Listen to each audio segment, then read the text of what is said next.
This is America in the Morning from Westwood One. Good morning, I'm John Trout. It's Tuesday, May 27th, 2025. Here's what's coming up on America in the Morning. The president reacts to Vladimir Putin's Ukraine attack, and Russia responds with a jab at Donald Trump. President Trump honors the memory of fallen servicemen and women on Memorial Day. I'm John Stolnis in Washington. President Trump considering reallocating money meant for Harvard. Because we have Americans that want to go there. I'm Clayton Neville. A longtime congressman passes away, and Chicago city leaders react to the man charged with murdering 2 Israeli embassy staffers in Washington. On Wall Street, the markets open again this morning after yesterday's Memorial Day holiday. Tariffs are back as a worry. I'm Jessica Ettinger. And more New Orleans escaped inmates are captured. All ahead on America in the Morning.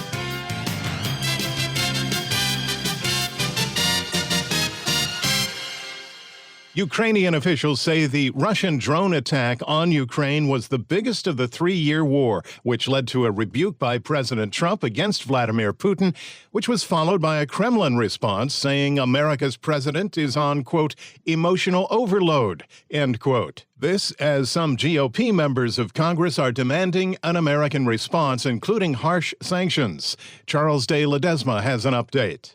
These attacks on Kiev are totally appalling. It is clear that Russia has increased its pressure on Ukraine. It is really bombing Ukraine, and we have seen the deadliest attacks. I don't like what Putin is doing, not even a little bit. He's killing people. And something happened to this guy, and I don't like it. Yuri Inat, head of the Ukrainian Air Force's Communications Department, tells the AP the Russian bombardment had included 355 drones, with Moscow also firing 9 cruise missiles. Officials say some civilians were injured, but no deaths were immediately reported. On Saturday night, the Ukrainian capital Kyiv and other regions also came under a massive Russian combined drone and missile attack, killing around a dozen people at least. Ukrainian officials had described it as Russia's largest aerial assault during the war. Yeah, I'll give you an update. I'm not happy with what Putin's doing. He's killing a lot of people, and I don't know what the hell happened to Putin. I've known him a long time, always gotten along with him, but he's sending rockets into cities and killing people, and I don't like it at all, okay? President Donald Trump says Russian leader Vladimir Putin has gone crazy by stepping up the bombing of Ukraine. We're in the middle of talking, and he's shooting rockets into Kiev and other cities. I don't like it at all. I'm Charles de Ledesma. On Monday, the nation honored the men and women in uniform serving our armed forces who gave their lives protecting American democracy, including President Trump at a ceremony at Arlington National Cemetery. John Stolnis has more from Washington. President Trump, Vice President J.D. Vance, and Defense Secretary Pete Hegseth together at Arlington National Cemetery as the president placed a wreath at the tomb of the unknown soldier, an annual somber Memorial Day tradition. During his remarks, the president said, "We must never forget the sacrifices made by those who died defending America." America's best and America's bravest have fought, bled, and died so that we could pick up the torch of liberty, raise it high, high, high, and carry it onward to places they could never have dreamed of before. Today we honor their memory. We remember their gallantry. We just revere, in the highest sense, we just revere their incredible legacy. We salute them in their eternal and everlasting glory. The president also relayed the story of Navy Senior Chief Petty Officer Shannon Kent, who was killed along with 3 others by a suicide bomber in 2019 during a deployment in Syria. She left behind a 3-year-old and 18-month-old son. In January 2019, Shannon was on her 5th combat deployment, embedded with a team hunting ISIS terrorists through the streets of Syria, when a suicide bomber detonated his weapon, killing Senior Chief Kent and 3 other wonderful, beautiful Americans. The president also made clear he is doing his part to ensure the American way of life. Their valor gave us the freest, greatest, and most noble republic ever to exist on the face of the earth, a republic that I am fixing after a long and hard 4 years. That was a hard 4 years we went through. Prior to arriving at Arlington, Trump posted some harsh messages on social media, decrying in all caps the, quote, scum that spent the last 4 years trying to destroy our country through warped radical left minds. He also appeared to call some judges, quote, monsters who, quote, want our country to go to hell. Memorial Day weekend is also the unofficial start of summer and the summer travel season. Destructive storms across parts of the south and central U.S. washed out a number of Memorial Day plans, with more than 700 flights canceled as of last night. John Stolnis, Washington. The top stories of the day are sponsored by Sleep Number. Sleep better with Sleep Number. Now, during the Memorial Day sale, all smart beds and bases are on sale, plus free home delivery exclusively at a Sleep Number store. When we return on America in the Morning, Trump takes back money allocated to Harvard after these messages.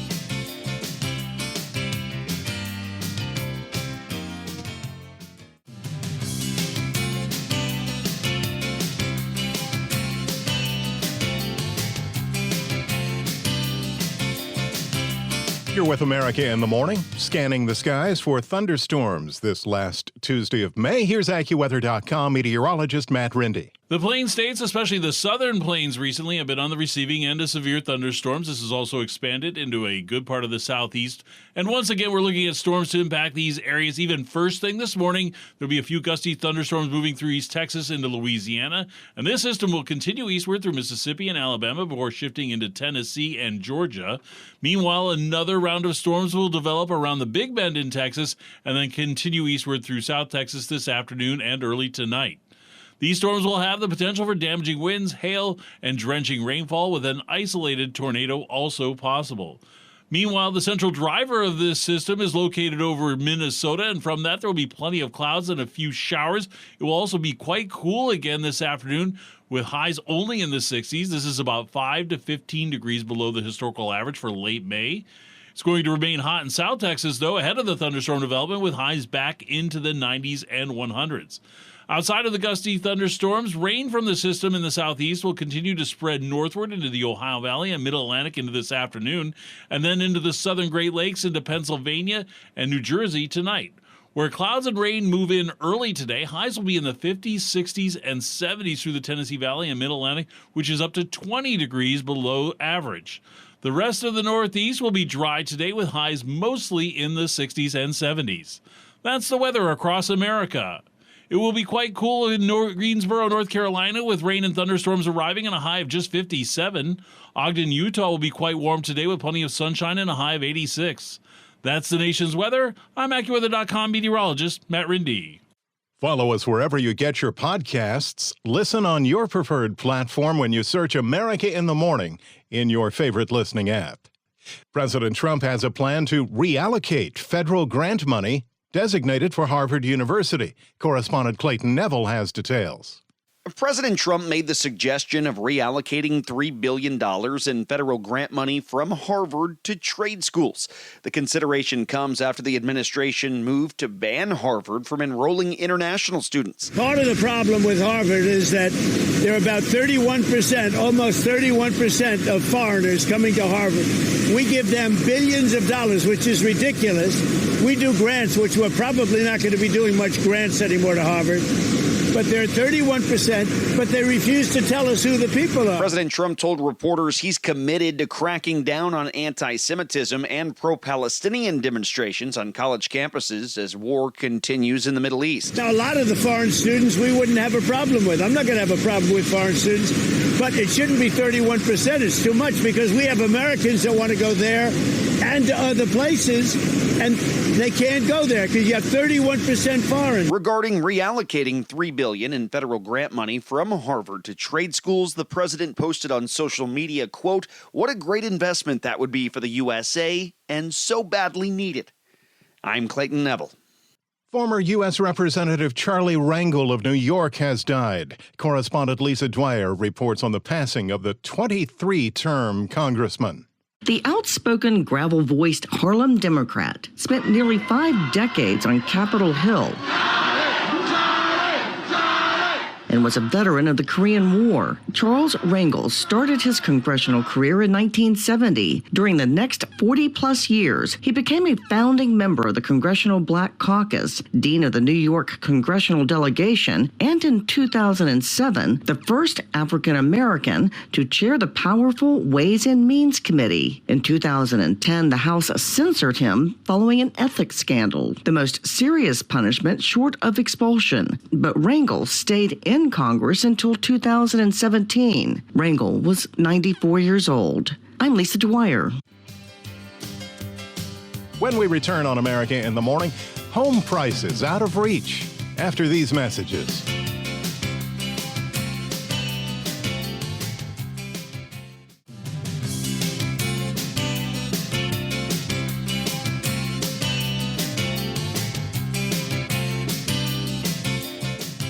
The Business Report is brought to you by Fisher Investments. Fisher Investments is a fiduciary, always putting clients' interests first. Learn more at FisherInvestments.com. With the Tuesday reports on America in the Morning, here's CNBC's Jessica Ettinger. Wall Street's back open today. The financial markets were closed yesterday for Memorial Day. Stocks are coming off a volatile week last week. It is now the final week of May trading. Investors assessing where the tariff situation stands because on Friday, President Trump threatened tariffs against Europe and also against the company Apple. And then he said maybe all phone makers should face tariffs, so it would be fair. The president also signed an executive order to speed up the return of nuclear power in the U.S. The auto industry also still trying to navigate the tariffs. Many new car buyers who were out over the long holiday weekend didn't find that many bargains. When you talk about bargains, gone are the days when you're going to see widespread 0% financing, big discounts on vehicles. The automakers, they've got to sit there and say, how do we adjust to the cost that we're paying? We don't want to say we're passing it along to the consumer, so we do have to pass it along in some fashion. You're just not going to see the deals that you once saw. CNBC's Phil LeBeau. U.S. Steel will keep its headquarters in Pittsburgh in a partnership with Japan's Nippon Steel. President Trump announcing late last Friday a deal to create 70,000 new steel jobs. It's crunch time now for growing families looking for a new home to try to get settled before the next school year starts, which is roughly August in the South and September in the North. But it's been another slow spring home buying season because affordability is just so low. The average home purchaser cannot afford to buy anymore. They have to pay 3 times the cost of what they could have bought a property for 3 years ago or so. And that's really the biggest problem. And then you add to that escalating insurance costs, and then the property taxes have all risen over the past 4+ years. So what you're seeing is affordability is driving that, and it's hitting at every level. That's real estate executive Don Peebles, CEO and chairman of the Peebles Corporation on CNBC. Even though the average rate on a 30-year fixed home loan since Freddie Mac started keeping track of it back in 1971 is just about 7%, today people feel a 7% mortgage is very high because of those 2.5% mortgages for a period in the pandemic. Heading into the holiday weekend, the average mortgage rate was just over 7% for a 30-year fixed home loan. On today's watch list, we get earnings from AutoZone, Box, and Okta. But investors are waiting for more retailers this week, like Costco and Best Buy, plus AI favorite NVIDIA. We get the latest on durable goods orders today, things made to last a long time, like planes and washing machines. New data on consumer confidence will also be out. CNBC's Jessica Ettinger. When we return on America in the Morning, wide arm of the law apprehends more prison escapees after these messages.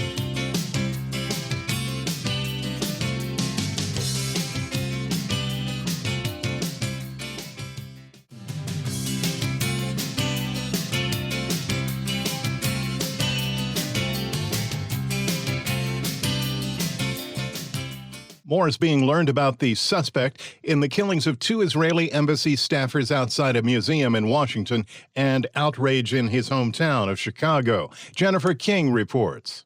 In Chicago, city leaders reacted with dismay to the murder of Israeli citizen Yeren Lashinsky and American Sarah Milgram, who worked at the Israeli embassy in Washington. But this horror hits even closer to home We have learned that the attacker lives in Chicago and was likely radicalized right here in our city. Chicago Alderwoman Deborah Silverstein. We need our leaders to work to lower the temperature and defuse this extremist organizations that are spreading anti-Semitism and hate. The suspect, Elias Rodriguez, told police he did it for Gaza. Rodriguez lived in a modest apartment on Chicago's north side and worked as an administrative assistant at a medical trade group. He had no apparent criminal record. In the years before the fatal shootings, he was part of Chicago's left-wing protest scene. His online posts had recently become fixated on the war in Gaza. David Goldenberg with the Anti-Defamation League. The Capitol Jewish Museum attack was an act of pure, unadulterated anti-Semitism, full stop. I'm Jennifer King.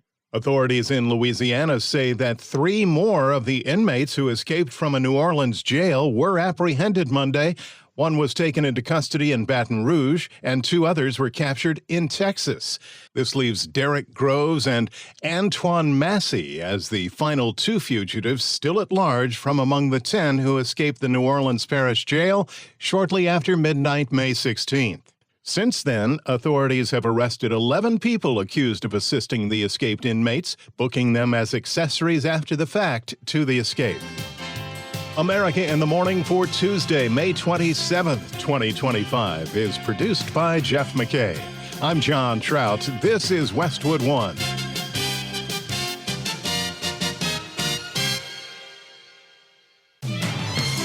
This is America in the Morning from Westwood One. I'm John Trout. Coming up this half hour. President Donald Trump placed a wreath at the tomb of the unknown soldier. As one nation, we give thanks. I'm Lisa Dwyer. Pipe bombs, a Supreme Court leak, and cocaine in the White House. The FBI will take a new look at all 3. I'm Rich Johnson. U.S. officials pushing for a ceasefire in the Middle East. I'm Clayton Neville. The European Union's chief trade negotiator said he had good calls Monday with Trump administration officials. I'm Mike Hempton. Oracle to spend $40 billion on AI chips. I'm tech correspondent Chuck Palm. Phil Robertson, the patriarch of TV's Duck Dynasty, has died. I'm Jennifer King. Back after these messages.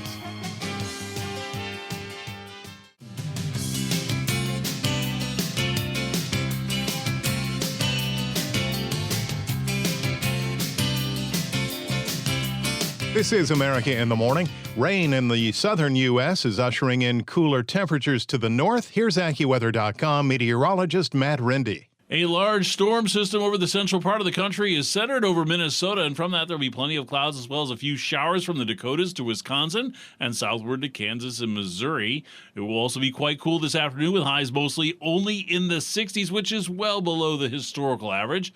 On the southern side of the storm, we will once again be watching for severe thunderstorm development. First thing this morning, we'll have a few gusty thunderstorms moving through East Texas into Louisiana. This system will continue eastward through Mississippi and Alabama and then shift into Tennessee and Georgia. Meanwhile, another round of storms will develop around the Big Bend in Texas and then continue eastward through South Texas this afternoon into early tonight. It is going to remain hot on the south side of Texas before that thunderstorm development with highs back in the 90s and 100s. These storms will have the potential for damaging winds, hail, and drenching rainfall, and there could even be an isolated tornado. Outside of the gusty storms, the rain from the system in the southeast will continue to spread northward into the Ohio Valley and Mid-Atlantic into this afternoon, and the southern Great Lakes into Pennsylvania and New Jersey tonight. Where clouds and rain move in early today, highs will be in the 50s, 60s, and 70s through the Tennessee Valley and Mid-Atlantic, which is up to 20 degrees below average for late May. The rest of the Northeast will be dry today with highs mostly in the 60s and 70s. The West Coast states will have a dry day with some sunshine. There will be some scattered afternoon showers and thunderstorms over the Rockies from Montana and Idaho southward to New Mexico. Highs will range from the 70s and 80s in the north to over 100 in the southwest deserts. That's the nation's weather. I'm AccuWeather.com meteorologist Matt Rindy. Follow us wherever you get your podcasts. Simply search America in the Morning in your favorite listening app. In a long-standing tradition for American presidents on Memorial Day, President Trump, flanked by his vice president and secretary of defense, paid tribute to the country's fallen soldiers. Lisa Dwyer reports. Warriors, and that's what they are, as great, great warriors, picked up their mantle of duty and service, knowing that to live for others meant always that they might die for others. They knew that. They asked nothing for it. They gave everything, and we owe them everything and much, much more. President Donald Trump placed a wreath at the tomb of the unknown soldier and then made remarks at Arlington National Cemetery. Those young men could never have known what their sacrifice would mean to us, but we certainly know what we owe to them. Their valor gave us the freest, greatest, and most noble republic ever to exist on the face of the earth, a republic that I am fixing after a long and hard 4 years. That was a hard 4 years we went through. Trump paid tribute to Gold Star families who've lost loved ones who served the country. This morning we pay tribute to their immortal deeds. We share in the sorrow of their beloved families, and as one nation we give thanks for the ultimate gift they have so selflessly given to all of us. Adding, thank you, thank you, thank you for giving America the brightest light in your lives. It's what you've done. We will never, ever forget our fallen heroes, and we will never forget our debt to you.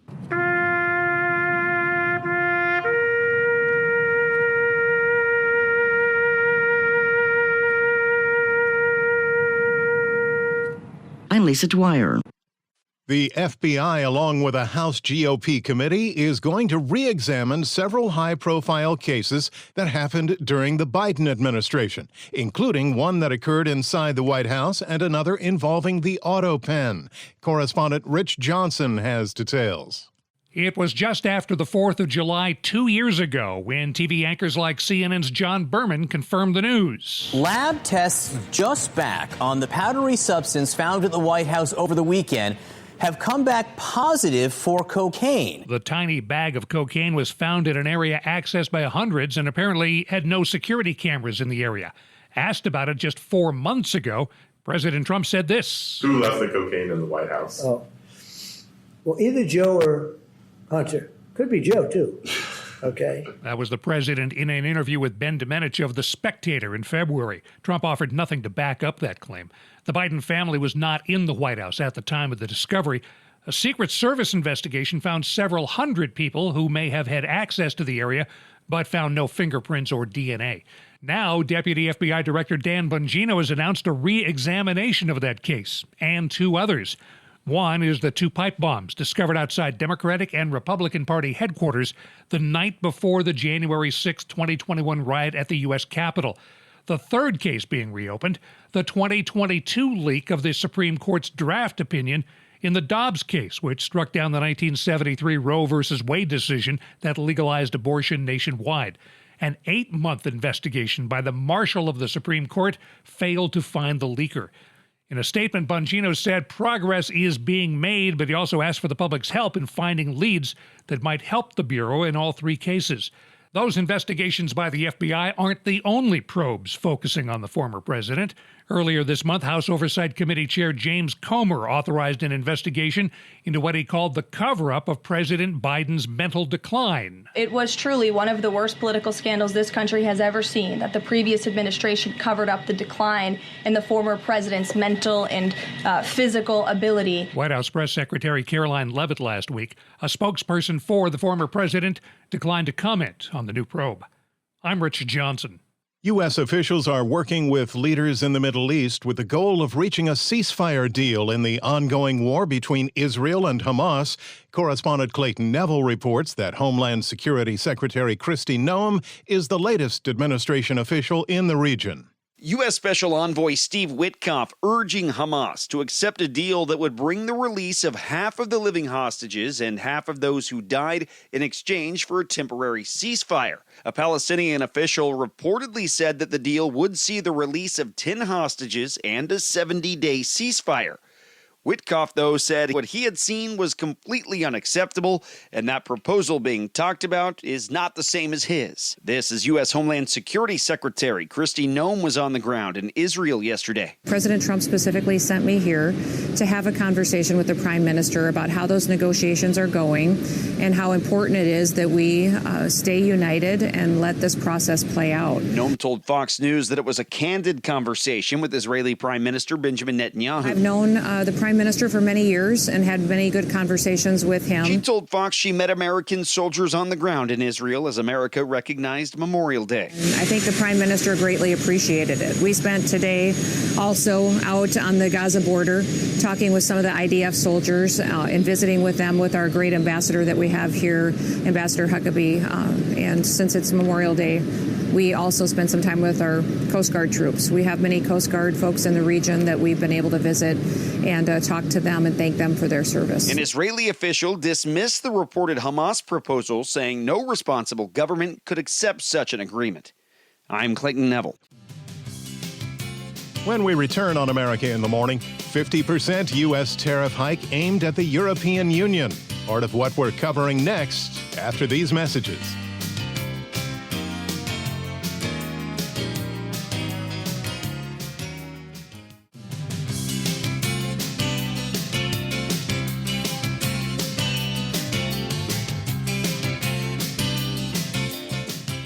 A horrifying incident at an event in Liverpool, England.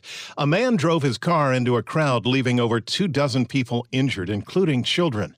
Britain's BBC is reporting that police arrested the 53-year-old driver, identified only as a white male. Authorities said 4 people were found trapped under the driver's car.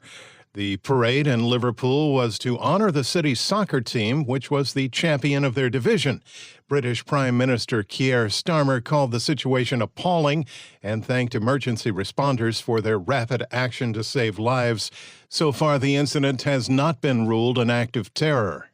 A European Union official says he's had good trade talks with the Trump administration in hopes of avoiding a threatened 50% tariff hike. The latest from correspondent Mike Hempen. The European Union's chief trade negotiator said he had good calls Monday with Trump administration officials. Trade Commissioner Maros Sefcovic says on X, the EU's Executive Commission was pushing at pace toward an EU-US deal. He says the EU is fully committed to reaching a deal by a July 9th deadline. Sefcovic spoke Monday with Trade Secretary Howard Lutnick and Trade Representative Jamieson Greer. On Friday, in a social media post, Trump threatened to impose the 50% tariff on EU goods. But on Sunday, he said he had agreed to change the deadline from June 1st to July 9th to give the two sides time to negotiate. I'm Mike Hempen.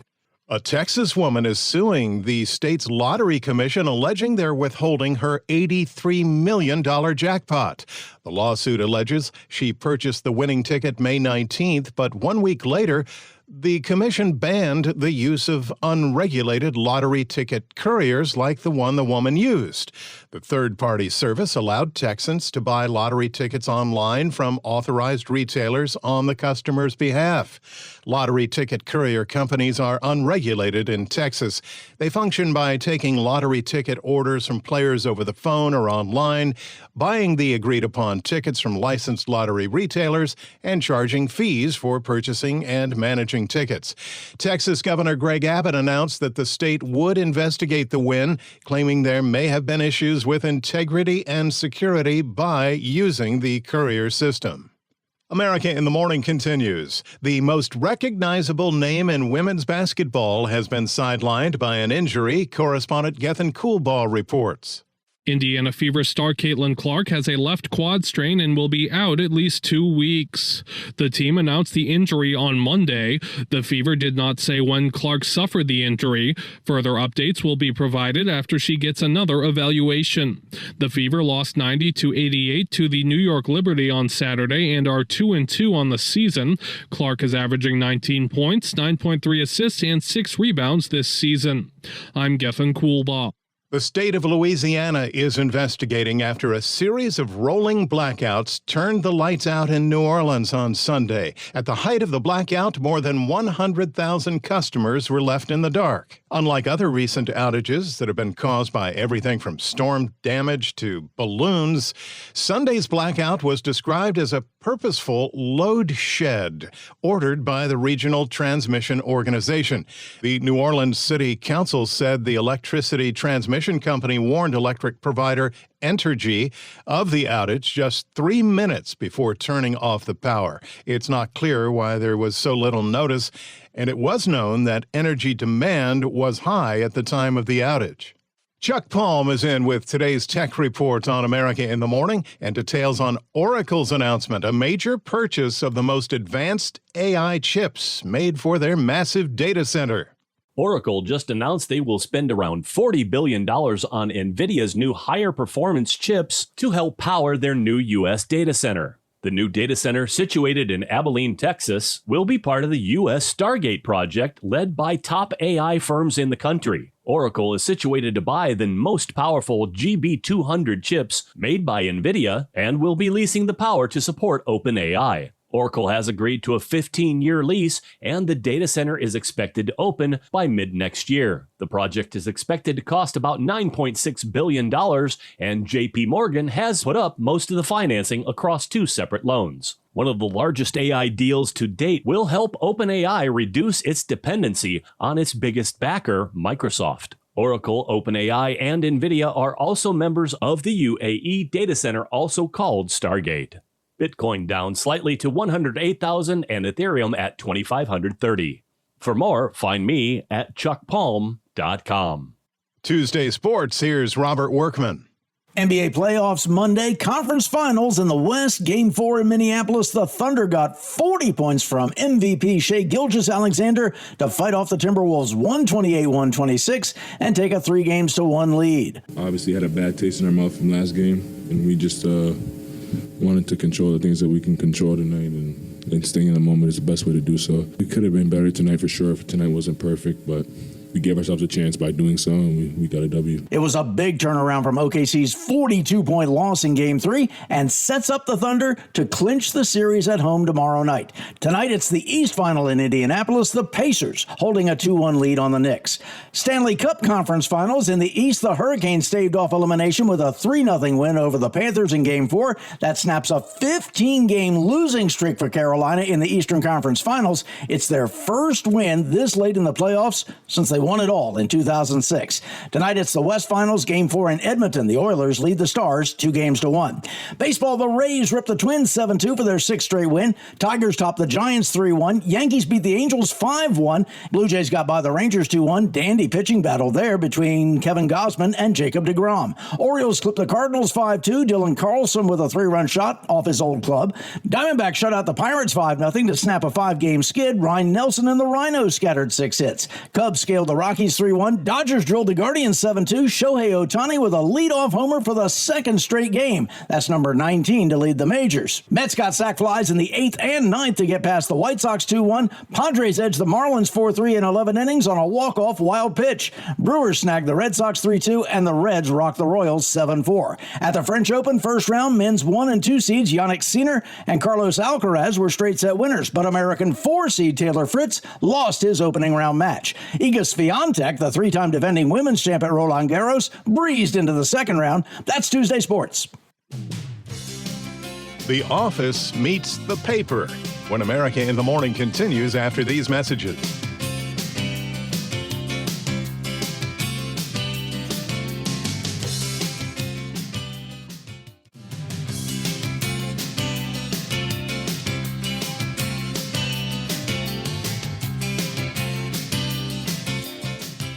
You're with America in the Morning.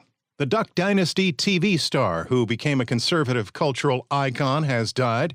Correspondent Jennifer King reports on the passing of Phil Robertson. Phil Robertson, the patriarch of TV's Duck Dynasty, has died. He was 79. Robertson's death comes 6 months after his son Jace shared in a podcast that Phil was battling a blood disease and early-stage Alzheimer's. The reality show Duck Dynasty first aired on A&E in 2012 and ran for 11 seasons. It followed the adventures of Phil, the founder of Duck Commander, a company that made duck calls, and his family life in northern Louisiana. In 2013, the self-proclaimed Bible thumper was briefly suspended from the show after an interview for GQ in which he talked about homosexuality as a sin and race relations in the South before the civil rights era. I got it down to this. If you're pro-God and pro-America and pro-gun and pro-duck hunting, that's all I want.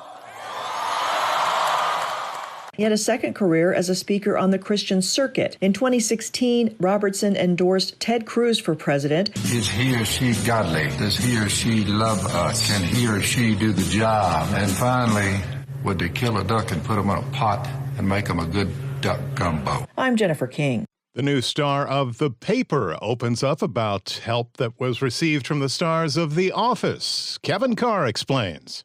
While promoting his new film, Fountain of Youth, actor Donald Gleason gave fans a taste of what to expect from the new Office spin-off series, The Paper. People are going to have to take the show on its own merits because it's all, it's become something different. It's a whole new city. It's not like a remake. The story follows a newspaper in Toledo, Ohio, as they navigate the business. Even with limited public details about the series, Gleason spoke to Collider this weekend about what it's about. It's like the documentary crew went to a different city and are following different people. It's not a paper company. It's a newspaper. It's a very, very different setup. Gleason, who has starred in multiple blockbusters like the Star Wars sequels and the Harry Potter films, has worked with two of the biggest stars from The Office. He is currently promoting Fountain of Youth, which stars John Krasinski. I was working with John, so I got to talk to him about it before I fully jumped onto the job. He also starred with Steve Carell in the Hulu series The Patient. With access like this, he made sure to learn from the best. I think a lot of it is just soaking up their vibe. They're both very selfless actors, and I think that's necessary in work like that. I think it has to be about the ensemble. They seem to be like that with all of their work. The only star from The Office set to reprise his role in The Paper will be Oscar Nunez as Oscar Martinez. Created by Greg Daniels and Michael Coman, The Paper is set to debut in September on the Peacock streaming service. I'm Kevin Carr. America in the Morning for Tuesday, May 27th, 2025 is produced by Jeff McKay. I'm John Trout. This is Westwood One.